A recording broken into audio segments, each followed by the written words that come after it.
Samuel Eto'o. Comment décrire un joueur si spécial en quelques mots? C'est mission impossible. Samuel Eto'o est l'un des meilleurs attaquants de l'histoire du football. Samuel Eto'o est un homme qui n'a laissé personne indifférent sur son chemin. Samuel Eto'o n'a jamais perdu son sens du but et son franc-parler. Il est le synonyme, l'exemple vivant du mot résilience, du mot revanche aussi, que ça plaise ou non. Je vous propose dans ce nouveau format portrait de revenir sur la vie de Samuel Eto'o, sur son histoire, comment le gamin sûr de lui de Douala, un temps sans papier en France, est devenu légende du sport le plus populaire du monde. Chapitre 1, une enfance mouvementée. Samuel Eto'o naît le 10 mars 81 à Nkon, en banlieue de Yaoundé, la capitale du Cameroun. Son père, David, comptable de profession, décide d'emmener ses 6 enfants à Douala, la capitale économique du pays, après la perte de son job. Et c'est là-bas, dans les rues de New Bell, le quartier le plus populaire de la ville, que Samuel montre toute l'étendue de son talent balle au pied. Diallo Siewe est le tout premier éducateur à voir la pépite Eto'o. Il entend que dans ce fameux quartier de New Bell, il y a un crack. Il décide donc d'aller voir par lui-même. Coach Diallo va y rencontrer un jeune homme qui a déjà tout. Le sens du dribble, la finition, l'aisance dans le jeu. Mais il va surtout rencontrer une personnalité. Il m'a regardé et m'a dit « C'est vous le coach Diallo ? Vous savez, je suis très fort. Je ne sais pas si vous pourrez m'apprendre quelque chose. » Gilbert Kadji, fondateur de la Kadji Sport Academy, centre par lequel est passé Eto'o, ne dit pas autre chose. À cet âge, les jeunes baissent le regard quand vous leur parlez. Lui vous fixait tout droit dans les prunelles. Il dégageait une honnêteté absolue, une grande force intérieure. Il était déjà très sûr de lui. Le terrain lui donnait raison. C'était une machine à marquer. Il savait qu'il réussirait. C'est comme s'il l'avait décidé. La perte d'emploi du père rend les finances des Eto'o fragiles. Les performances du petit Samuel sont donc parfois précieuses. Quand le petit marquait un but, on lui donnait 1000 francs CFA pour acheter une bouteille d'eau ou une brochette. Avec Siewe, on l'a soutenu quand il n'y avait rien. La vie était dure pour les Eto'o, mais ce sont des Bassa, l'une des 200 ethnies recensées au Cameroun. Une tribu de combattants réputés très belliqueux. Mais le surdoué est parfois frustré, car ça ne va pas aussi vite que lui, car ça ne va pas dans son sens. Et ce fardeau du surdoué a dû être canalisé chez Samuel Eto'o. Son don s'accompagnait d'un caractère assez instable sur le terrain. Il fallait lui faire comprendre qu'il n'était pas le maître du jeu, que le football était un sport collectif avec parfois des erreurs d'arbitrage. Comme tous les enfants de New Bell, Eto'o rêve de jouer pour les plus grands clubs européens. Et en 1994, il profite d'un tournoi junior dans la ville d'Avignon pour filer en France et y rester. Sauf qu'il n'a pas de papier et ça, c'est problématique. Le fait qu'il n'ait pas de visa lui coûte d'ailleurs un potentiel avenir au PSG. Le club de la capitale ne veut pas lui proposer d'essai car il n'a pas de papier. Je prends la mauvaise décision déjà comme tout jeune Africain ayant le rêve d'aller réussir en Europe, de rester sans papier en Europe. J'arrive avec un visa et puis un visa, je crois, j'avais 10 jours.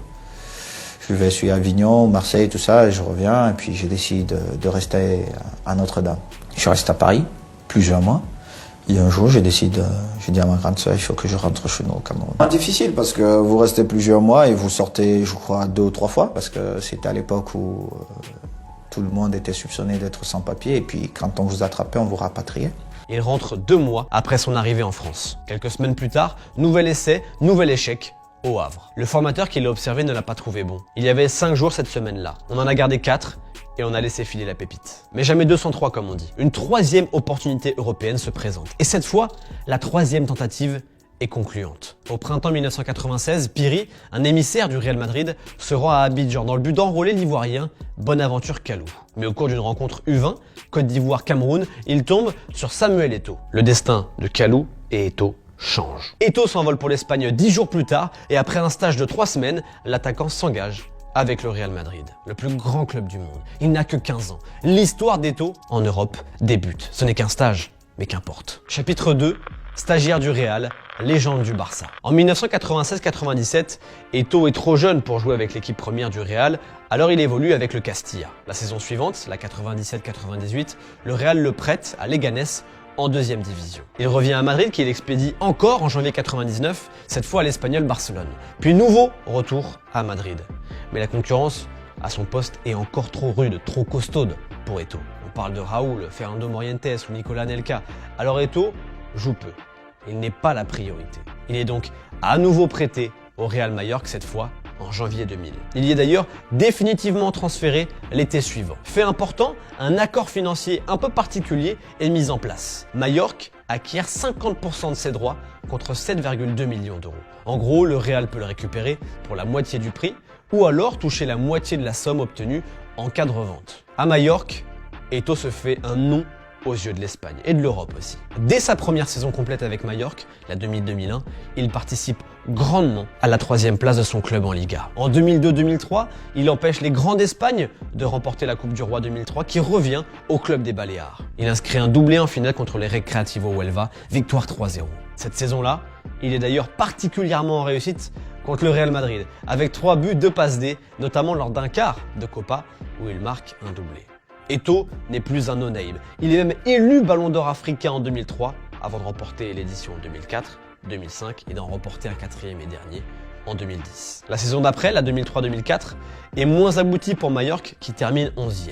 À cette époque, l'Olympique lyonnais tente plusieurs fois de le signer, mais Eto'o aurait réclamé 150 000 € de salaire mensuel, une somme que Jean-Michel Aulas aurait catégoriquement refusé d'aligner. C'est donc un autre club qui va s'offrir les services d'Eto'o, non sans mal. Le FC Barcelone parvient à le signer contre 24 millions d'euros, mais a dû batailler pour faire accepter le deal au Real Madrid. Florentino Pérez, déjà président, ne veut pas laisser filer le Camerounais chez son ennemi de toujours et préfère que Majorque le garde un an de plus en prêt. Comme ça, Roberto Carlos obtient la nationalité espagnole, car il a résidé assez de temps dans le pays, et ça libérera une place pour un joueur non européen dans l'effectif, donc pour Eto'o. Mais finalement, après avoir abandonné le deal mi-juillet, le club catalan et Samuel Eto'o se montrent suffisamment convaincants pour faire céder le Real Madrid. Les négociations ont duré 2 mois, avec des hauts, des bas, on se parle plus, etc. Majorque touchera 12 millions d'euros, le Real Madrid, vous avez suivi, pareil. Et au Barça, le mariage prend vite. Il marque pour son premier classico dans la peau d'un Catalan, gagné 3-0 à Bernabéu. Et il marque au total 29 buts en 45 matchs. 5 doublés en Liga, 4 buts en Ligue des Champions. Une attaque Ronaldinho, Ludovic Giuli et lui flamboyante. Bref, Eto'o, ça match direct au Barça. Le Barça termine champion d'Espagne 2005. Eto'o marque le but du titre d'ailleurs à Levante. Et ce, alors que le club catalan n'avait plus rien gagné depuis 6 ans. Avec Ronaldinho, Puyol, Xavi et Deco, Eto'o remet le Barça à sa place. Petit couac par contre lors des célébrations, il dérape en lançant ce chant au Camp Nou.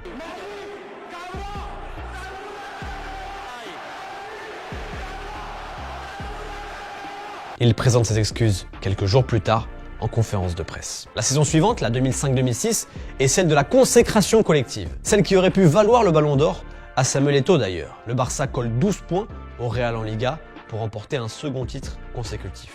Eto'o améliore encore son total de buts en passant de 29 à 34 réalisations. Le 25 février 2006, il quitte la pelouse du Real Saragosse à la 76e minute après avoir passé tout le match à recevoir des insultes racistes avant de finalement reprendre sa place. Eto'o voulait aussi contester le racisme en Espagne. Mais le point culminant d'Eto'o en 2005-2006, c'est bien évidemment la finale de la Ligue des Champions. 16 mai 2006, il est 21h31 passé au Stade de France. Arsenal mène 1-0 à la pause. Le Barça n'a pas eu d'occasion en première mi-temps et sur un service de Thierry Henry, Sol Campbell a ouvert le score juste avant la pause. Pourtant, les Gunners sont à 10 depuis l'exclusion du gardien Lehmann. Dans le vestiaire blaugrana, personne ne parle.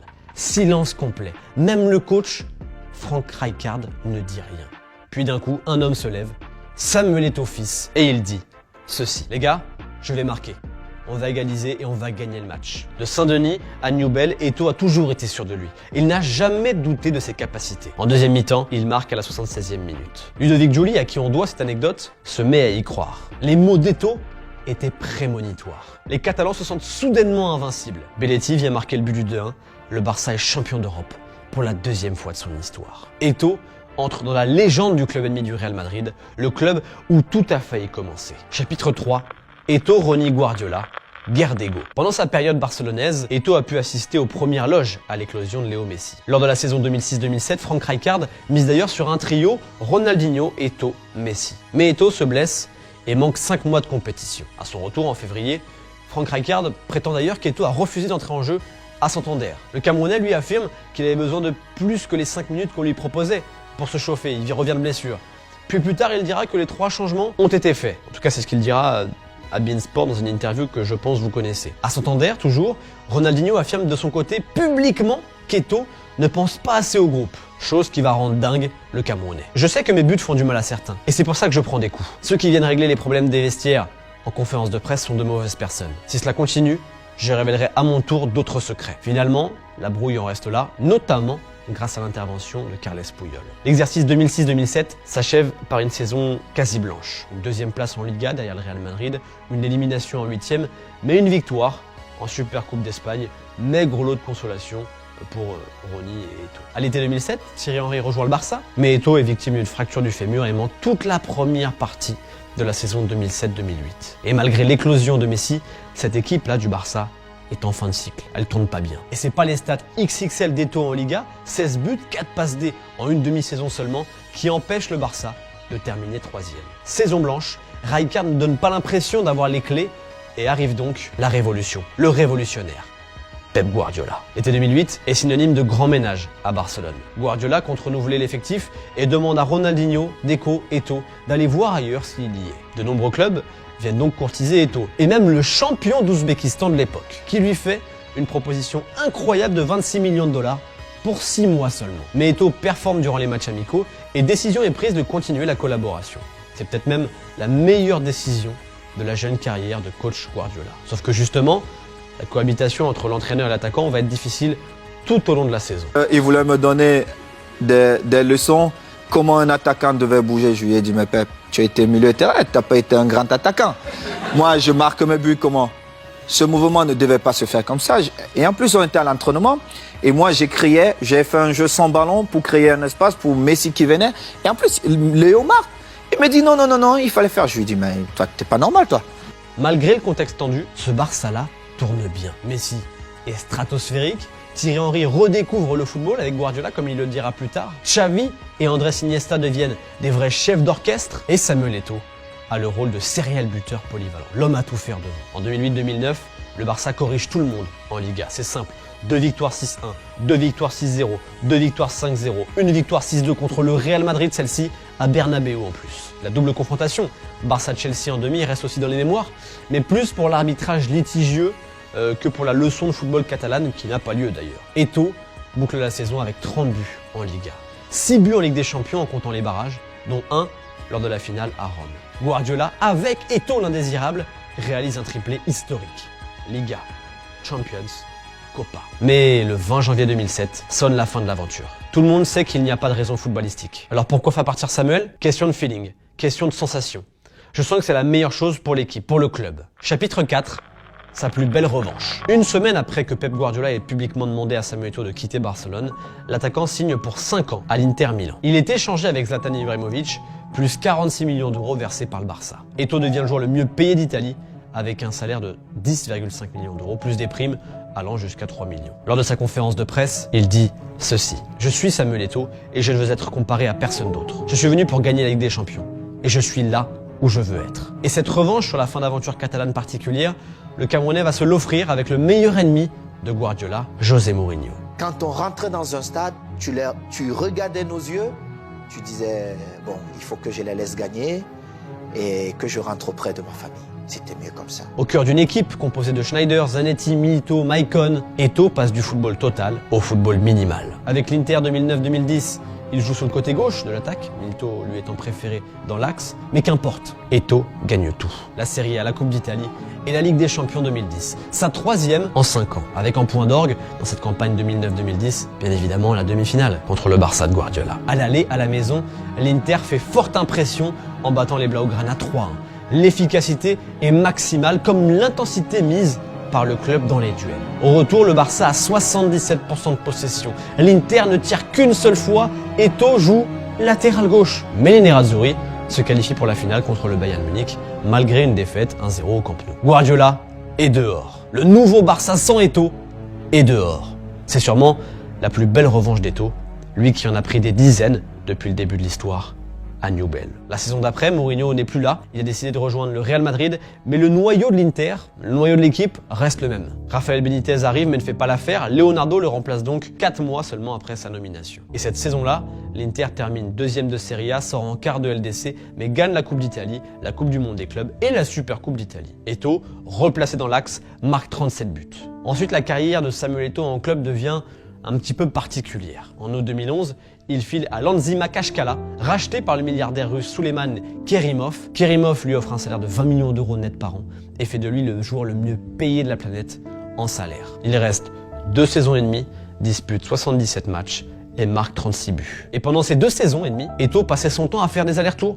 Moscou, Makachkala, séparés de 1600 km. Pour des raisons de sécurité, car le Camerounais ne pouvait pas vivre au quotidien au Daghestan. Après cet intermède russe, Eto'o rejoint Chelsea, le temps d'une saison, la 2013-2014. Il dispute 35 matchs pour 12 buts. Mais on se souvient surtout de son aventure chez les Blues pour sa célébration grand-père, au poteau, bien sûr. Car quelques jours plus tôt, son entraîneur José Mourinho avait douté de son âge. 32 ans, peut-être 35, je ne sais pas. Vieux peut-être, mais toujours aussi décisif. Après Chelsea, Eto'o file à Everton, à la Sampdoria, puis en Turquie, avant de terminer au Qatar en 2019, à 38 ans. Chapitre 5, Eto'o, l'indomptable. Impossible de retracer l'histoire de Samuel Eto'o sans parler du Cameroun. L'attaquant de Douala est une légende des Lions indomptables, malgré les histoires de suspension, les petits litiges à droite et à gauche. Une histoire qui a vite débuté puisqu'à 17 ans et 3 mois, il était le plus jeune joueur du mondial 1998 en France. Et une histoire qui a aussi vite été couronnée de succès. Il n'a pas encore 20 ans qu'il gagne sa première Coupe d'Afrique des Nations en 2000, en marquant 4 fois, dont une fois en quart, une fois en demi, une fois en finale. C'est bon? Toujours en 2000, il remporte la médaille d'or olympique aux Jeux de Sydney après avoir égalisé en finale et marqué son tir au but. 2 ans plus tard, nouvelle CAN remportée en 2002. Mais ensuite, plus aucun titre. Il échoue systématiquement malgré des stats toujours aussi bonnes pour lui. Il marque 4 buts lors de la CAN 2006 mais perd au tir au but en quart contre la Côte d'Ivoire de Drogba. Il marque 5 buts lors de la CAN 2008 mais perd en finale contre l'Égypte. Et 2 ans plus tard, nouvelle défaite face à l'Égypte, mais en quart cette fois. Et en 2012, le Cameroun ne se qualifie pas pour le tournoi. Eto'o dispute aussi 4 Coupes du Monde, 98, 2002, 2010 et 2014, mais à chaque fois, il se fait éliminer au premier tour. Malgré ses échecs, disons, Eto'o aura marqué 56 buts en 114 sélections. Et il est encore aujourd'hui le meilleur buteur de l'histoire des Lions indomptables. De manière générale, Eto'o n'a jamais cessé de marquer. Il est né pour ça, il était programmé pour ça. Né aussi pour prendre des revanches sur les coups du sort. Né pour être lui-même, quitte à ce que ça dérange. Né pour tenter des choses aussi, quitte à ce que ça dérange aussi d'ailleurs. Il a lancé de nombreuses entreprises, un opérateur téléphonique notamment qui a complètement floppé, une entreprise de paris sportifs nommée Beto qui a floppé aussi. Il a construit plusieurs orphelinats au Cameroun et a essayé de rendre au Cameroun ce que la vie lui a donné. Il est actuellement président de la fédération camerounaise et après son élection, il a défrayé la chronique plus d'une fois là encore, notamment pour avoir frappé un youtubeur algérien au mondial 2022 ou encore pour avoir conclu un partenariat avec une entreprise de paris sportifs. Étonnant, vu sa fonction de président de Fecafoot et les lourds soupçons de trucage de match qui pèsent sur l'entreprise en question. Mais bref, Samuel Eto'o a toujours fait à sa manière. Finalement, Eto'o est la définition parfaite de l'indomptable. C'est la fin de cette vidéo sur l'histoire de Samuel Eto'o. Difficile bien évidemment de tout évoquer, mais j'espère que ce petit retour sur le parcours du Camerounais vous a plu. Si c'est le cas, je vous invite à liker cette vidéo, à vous abonner à la chaîne si ce n'est pas le cas, parce que ça nous aide beaucoup pour faire ces nouveaux formats. Je vous dis à très vite pour une nouvelle vidéo, un nouveau format. Salut les amis et vive le foot!